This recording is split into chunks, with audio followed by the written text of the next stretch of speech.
Perhaps we'll get started with some introductions. So welcome to our session today on the second day of the DWC conference. I'm really pleased to introduce our speakers, and today's session, we will be talking about funding employment services for persons with disabilities. And we also have a presentation on the Accessibility Advisory Committee. I am pleased to introduce our speakers for today, and I'll start with myself. My name is Rebecca Gevirtz. I'm an associate professor at McMaster University. I have white skin, blonde hair, and I am wearing a gray sweatshirt. Emil, can I invite you to introduce yourself? Sure. Emil Tompa. I'm an associate professor at McMaster University and a senior scientist at the Institute for Work and Health. I am an older, I guess, gender neutral person, past middle age with short, dark brown and some white hair. And Eppo, can I ask you to introduce yourself? My name is Eppo Martins. I work at Employment and Social Development Canada. I'm responsible for the Opportunities Fund for Persons with Disabilities there and the employment strategy for persons with disabilities. And I think actually the description that Emil gave of himself actually applies pretty closely to me too.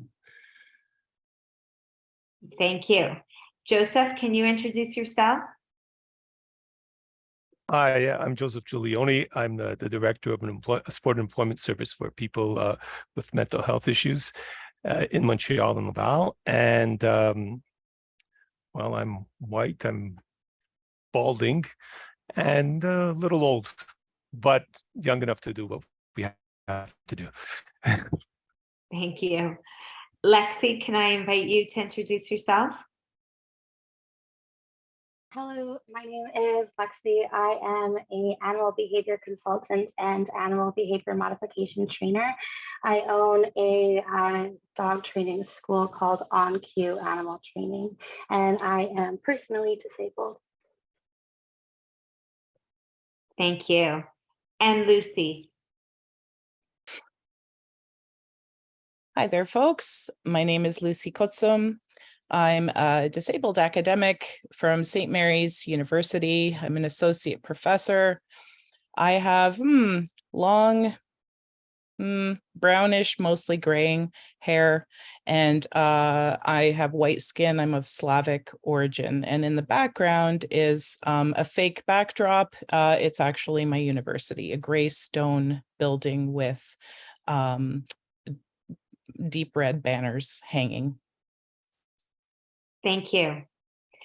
And now we'll begin with a PowerPoint presentation on the policy issue briefing. So we have a short presentation. I'll give this overview of the policy issue briefing. It is actually available on the conference website. And it's also available at a few other places as well, the CRWDP website, as well as the IWH website. So that's crwdp.ca and iwh.on.ca. So it's a policy issue briefing about funding employment services to create sustainable employment opportunities for persons with disabilities. A number of authors are listed here. I won't go through them all. And we had several partners who are participating in this initiative as well. Next slide, please. Okay, so a bit of background about the policy issue briefing. So we created this policy issue briefing that outlines prescriptions for programs designed to provide funding for employment services for persons with disabilities. We realized that there wasn't a lot of work being done in this space in terms of building up an evidence base to better understand what works well, what doesn't work well, and why. And so this work was based on 3 modules of research. There was a literature review to get a better understanding of what was already done in this space in the academic literature. There was also a key informant interviews that we undertook across Canada of service providers, policymakers, to develop an understanding of the challenges that they were confronting. And then we did case studies of persons with lived experiences and employers that developed some case studies that are actually profiled in the policy issue briefing. Next slide, please. So the objective of this policy issue briefing is to provide insights on how and when different types of support appear to work well or not work well, and try to understand why. And for each of the three key actors, which are, in our case, employment service providers, employers, and persons with disabilities, we identified barriers and challenges and then tried to provide some solutions based on what we heard from our key informants that we spoke to. The briefing is intended to inform the design and administration of funding programs for employment services. Next slide, please. So the key messages that we found from our research that underpins the policy issue briefing is that funding should support a broad range of critical services and supports to help with the recruitment, hiring, onboarding, retaining, and promotion of persons with disabilities. What we heard was that job matching, customized employment, job coaching, retention, and wraparound supports were all really critical for successful employment outcomes. And funding needs to be flexible. So what we mean by that is it has to be customizable for each situation, because each situation is different, so that the service provider can meet the diverse needs of employers and persons with disabilities. The other key things are that supports need to be contextualized, and so making them specific to the situation at hand and comprehensive. So they're there and available to support the needs of workers and employers throughout the employment journey. Next slide, please. So we developed some stylized case studies from the people we spoke to, and I have one that I have here in 3 parts over the next few slides that's an example of one of the case studies. And what we identified with each of these case studies, giving an overview of them, and then identified with little red boxes and text the challenges that were identified, and then some solutions in green text boxes to help identify how these case studies profile some of the key challenges we heard and some of the solutions that we heard people speak of, how to get past those challenges. So in this one, we have a person named Dakota, who has volunteered at a university research lab for several months and has now been offered a paid position in the lab. They are excited that their contributions are being noticed since they have the aspiration to advance their career in research. So the challenge here is about sustaining and advancing their career, right? However, Dakota is worried that the paid employment will result in clawbacks from their Ontario Disability Support Program benefits, which they rely on for both rent and medication. Dakota's friends have suggested that they stay in volunteer role at the lab due to these concerns. So here's another challenge, the insecurity of the basic needs being met. Next slide, please.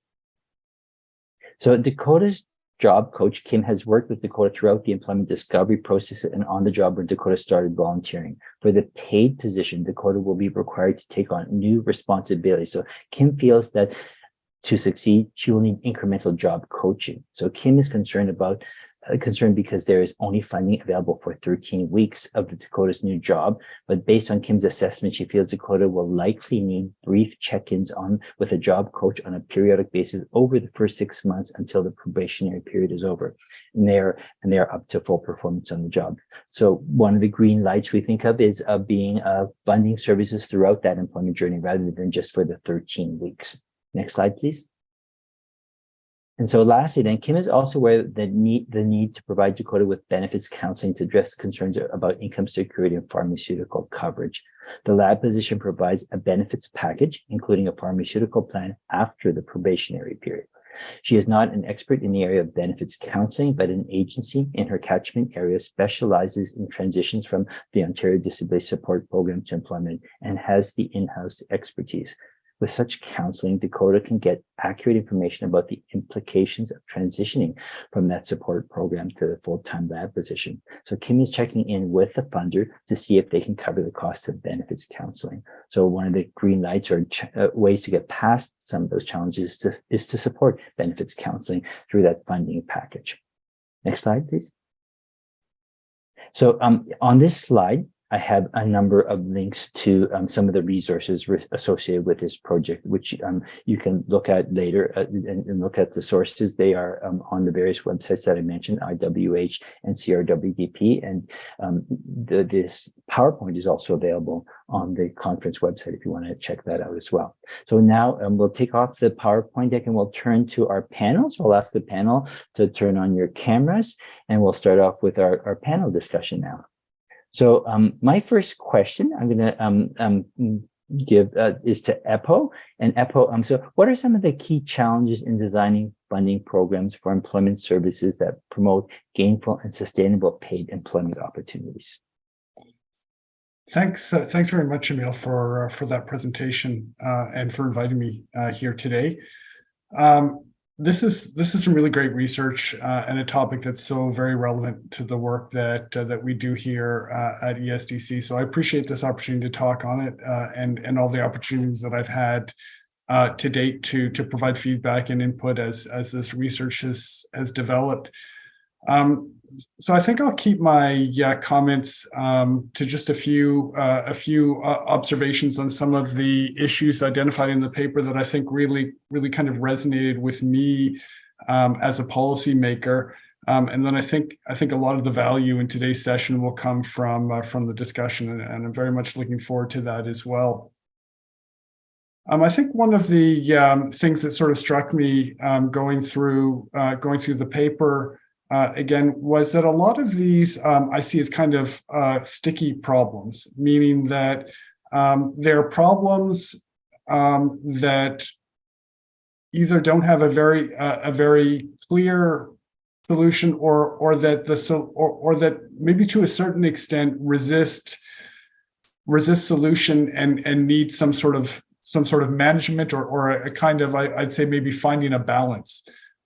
Because it can kind of go if you go too much in one direction, you may create other challenges. So I'll talk a little bit about what I mean in relation to a few of the points there in the paper.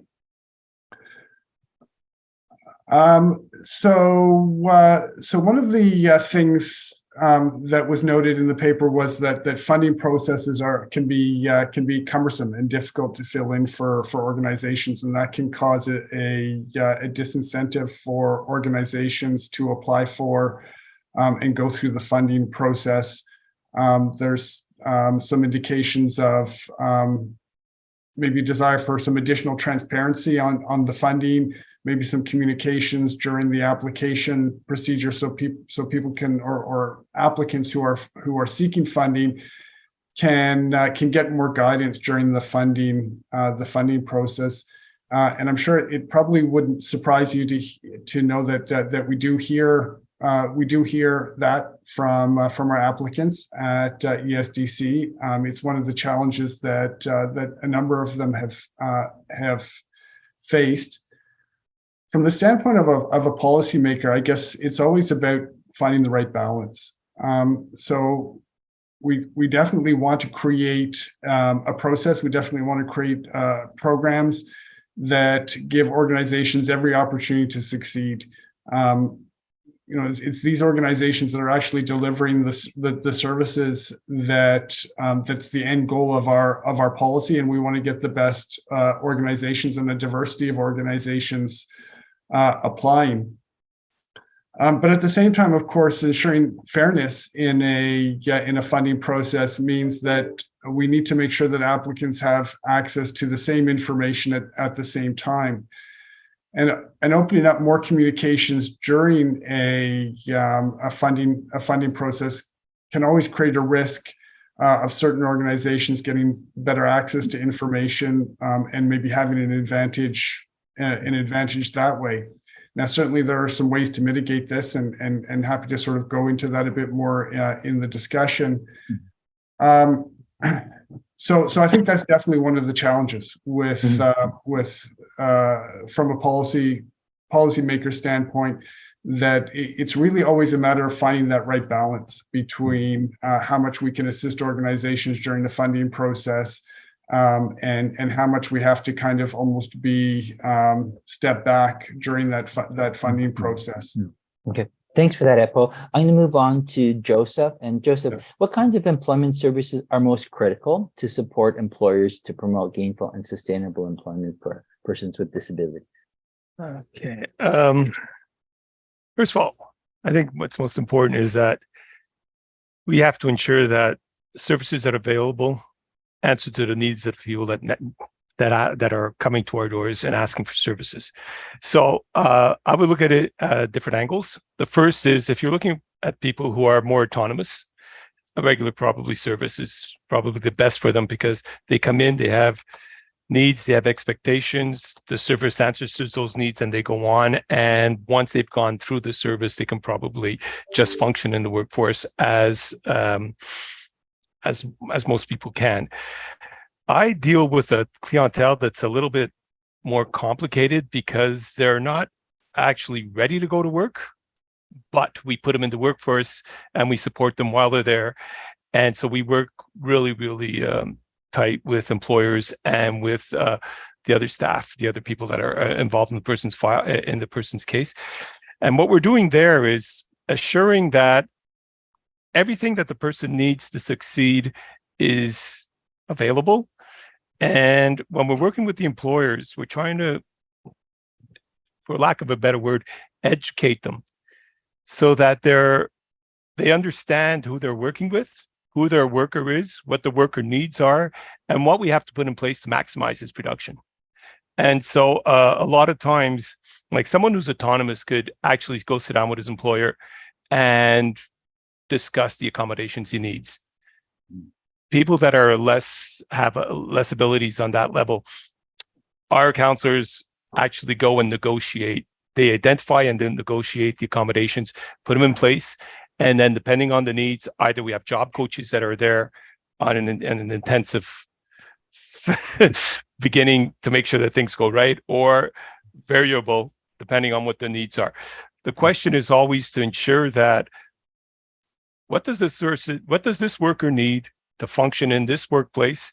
And once it's in place, what do we have to do to keep them there? What we noticed is that with the right type of support, people that come to see us who are medical certificates saying they're unable to work, well, they integrate the workforce and they keep their jobs. We integrate about 400 people in the workforce every year, and our job rates is about 70%. Because I think what's most important is that we get them a job that they want to do, and the employer is not alone. When he has a question, he has a phone number and he just calls and we take care of business for him. A lot of times we deal with small and medium-sized employers. They don't have HR staffs that can actually take care of everything. They don't have the knowledge to actually sit down and explain to their supervisor that this person is, has disabilities and would need X or Y or Z to function. And so it's always a basic at image is I'm looking for the English term, but it's a question of doing a matching where the person is well where he is and the employer wants to keep him there. And then we work with them to see, okay, once he's in, could he go up to different levels? We're dealing with people that are on average 40 years old, have about 5 years experience in the workforce and have usually not finished their high school certificate. So they're a little further back when you're going into the workforce. But working with them, what we've noticed is that when you present the worker first, the employers are open to receive them. And when you explain to them what we can do to maximize the production from this person, we're reducing their stress levels. People are actually well in their workplace and they're functioning. And, we've been doing this for over 40 years. So the structure of it makes it that it advances seems easy, but it's not always. Thanks, Joseph. Thanks for sharing that and that experience. So you mentioned issues around getting people up to speed, the employer familiar with the terrain, things like that. So Lexi, I wanted to ask you about helping new employers new to the space of hiring with persons with disabilities. What can we do to help them build up that confidence to be comfortable with hiring, the diversity of talent that's out there in the labor market? So kind of piggybacking on what was just said, I had an interesting idea. So I find that employees that come to me who are very disabled and need lots of supports, they may have a social worker or counselor who can explain things like that to me and all the needs of this person so that I can accommodate them. But there's a middle ground that's being missed completely, because there's the people who are very functioning and can do it all on their own, tell me what their accommodations are. And then there's the people who need a person to support them. But then there's this middle ground that's not being seen to at all. So I was wondering if it would be interesting to investigate potentially like an individual program plan where we essentially have a written out explanation as to what supports this person needs, how an employer can support this person, and potentially explain how to revise, revisit, and reassess accommodations as well for those in that middle ground. That sounds like a great idea. We should definitely explore that. Maybe Lucy, you can add to that or contribute maybe some thoughts on that employment journey and how we can best support a worker, you know, right from onboarding through to maintenance and even job advancement. Yeah, thanks, Emil. You know, really, a lot of focus is placed on that, you know, that initial, you know, finding a job for a person with a disability, and it's considered a success that there's a match, whether it's a match to the knowledge, skills, abilities, and potential for that person and the tasks needed. You know, that's not given necessarily always as much attention as it really should be, but supporting the employee through the entire journey, through recruitment, onboarding, you know, development, promotion even, right? And supporting them in achieving their goals. What I find really challenging, I mean, it really depends, it's really tough. It depends on the culture too of the organization, right? So, and the size of the organization somewhat. But our work with small businesses in Nova Scotia, and I did this work with PhD student Jocelyn Brown, and she has a 5-minute recording in this conference called Accommodations and Accessibility Within Nova Scotian Small Businesses. But, you know, regardless of size, the culture, the one thing I noted in the report was, you know, a worry, right? A worry about disclosure at all. And this is real. I mean, a huge challenge for people with disabilities is that disclosure piece, because not just because of their worry, because of the toxicity of workplaces, because of ableism, and because of this generalizing of, you know, if you have functional limitations in one area, that must generalize to other areas.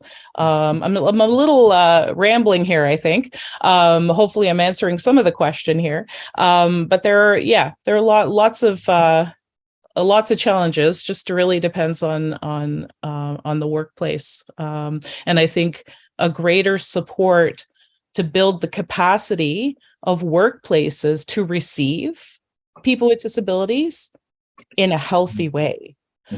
So it's not just the employer or the manager, but it's the whole culture of the place. People with disabilities often, you know, if you can mask, if you can hide, that is often a good strategy, right? Until you need an accommodation, right? But if you mask, it can serve, because the attitude is quite prevalent that, well, you know, managing someone with a disability is a lot of work. So. Thanks for that, Lucy. Does anybody want to respond? Lucy presents some really strong challenges about, you know, how to address some of the issues around even disclosure and helping build that confidence for employees so they don't think of it as just a lot of work. Joseph. You can imagine, I work with people with mental health issues, and the stigmatization is not only from the outside themselves. They don't want to identify simply because they don't want to, they apprehend the reaction of people.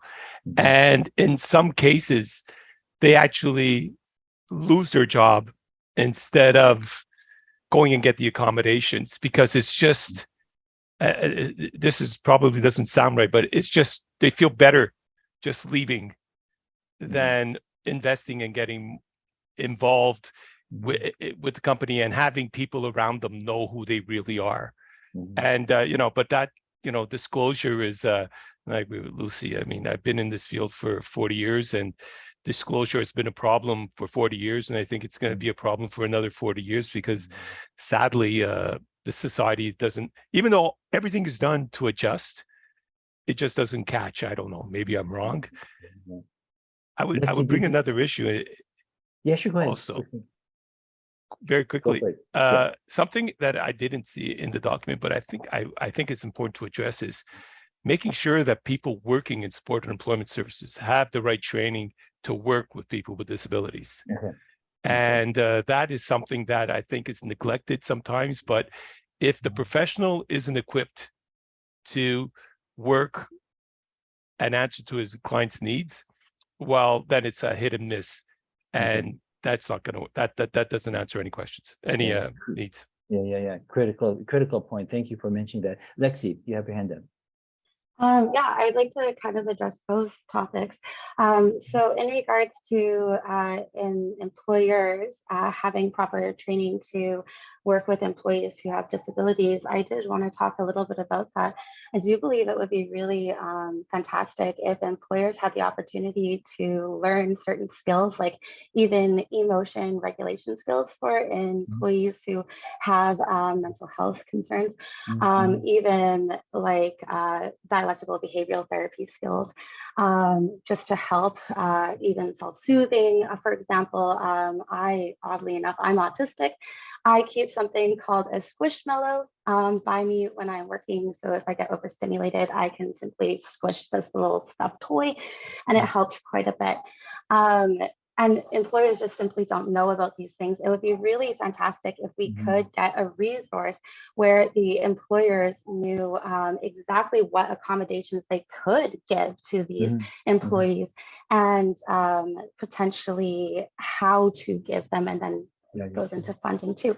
And then with the disclosure, I have a very personal experience with that. I used to have a medical alert dog for a condition called mast cell activation syndrome. And I noticed very, very quickly that if I brought my medical alert dog to drop off a resume, I would not get a phone call. But if I left my medical alert dog at home or even in the car while I came to give him the resume, I would typically get an interview.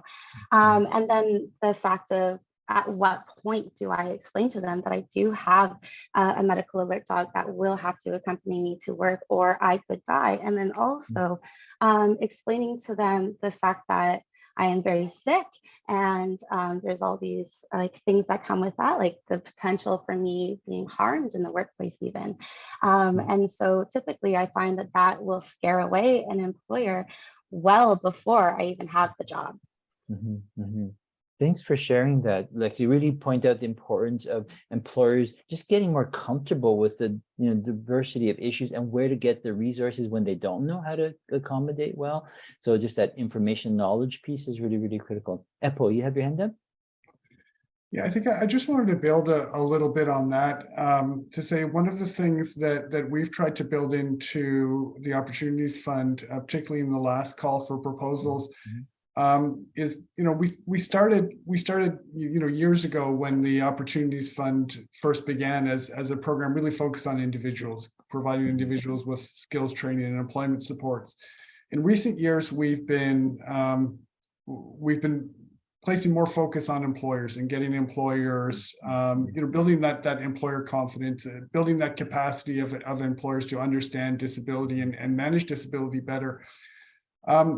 But I think there's also almost a role, almost an in-between role that, I think some service organizations play, but maybe not all employers necessarily have access to.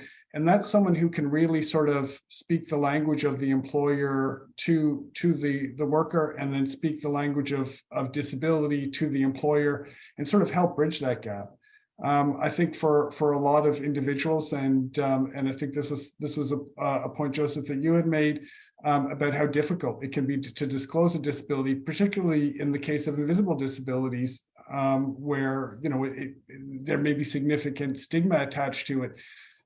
So just being able to have sort of a go-between that can say, hey, these are the needs of this employee, and this is how we can make this work, is I think something else that certainly can sort of fill maybe some of those remaining gaps. Yeah, that's really helpful, Eppo. Thanks for that.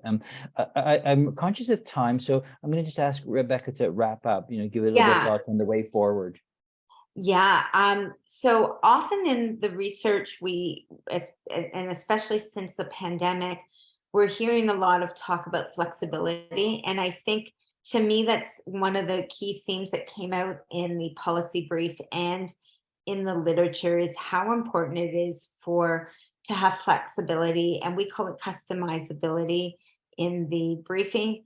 And that's in terms of the provision, the types of supports that are available. People with disabilities are diverse: mental health, autism spectrum disorder, physical disability, such diverse needs. So we need to be able to have flexibility to offer the services that people need when and where they need it. And then also for employers, one of the best ways to be disability confident is to think in terms of where you can add flexibility in the way people work, and also in terms of policy and funding, having that flexibility to offer those supports, to support the flexibility that's needed to be offered. So that's how I would sum it up. Okay, great. Thanks, Rebecca. And thank you all panelists for some great insights. There's still obviously lots of work to be done. Hopefully our policy issue briefing gives some starting point for that direction forward.